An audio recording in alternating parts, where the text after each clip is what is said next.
Can you share with us your rich background when you analyze why salespeople win sales and why do they lose sales?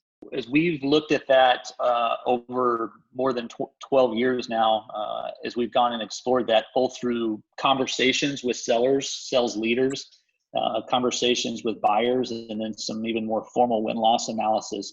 One of the more common ones that comes up is the sales team says, well, we won because we had a great relationship.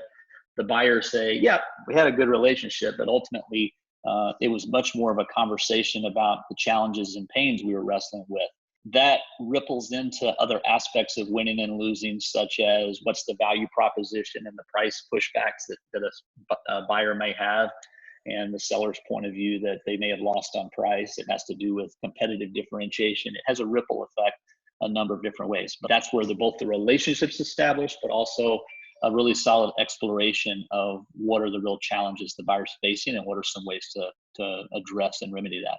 Do you think that good salespeople have a sort of a map in their head that helps them lead the conversation to the critical points that they need to cover with the buyer? There's a buyer journey, and more often than not, the buyers themselves are going along that journey in many, certainly on a much lower frequency than the sellers go through the counter to that journey, right? The sales process.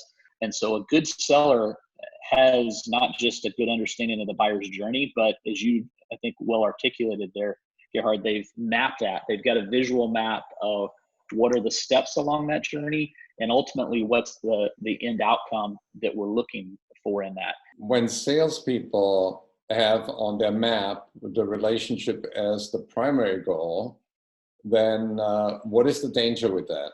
The danger for many sellers with being so focused on the relationship is that many times the competing sellers they're working with also have a relationship. You and I have spoken, and a lot of the research that CSO Insights, that Tamara Shank and the team over at CSO Insights have done, has looked at why there's a growing dynamic and gap between the buyers and the sellers, and why do sellers why are they so far down on the list of who buyers turn to with that, and so late in the process. And the buyers that they've surveyed and researched, while sellers may be way down in that list of choices, they're very willing to engage sellers, and they're very willing to engage them earlier in the buying journey. 90%, 9 out of 10 buyers say that they'd be willing to engage sellers much earlier, but they want to talk about 4 things.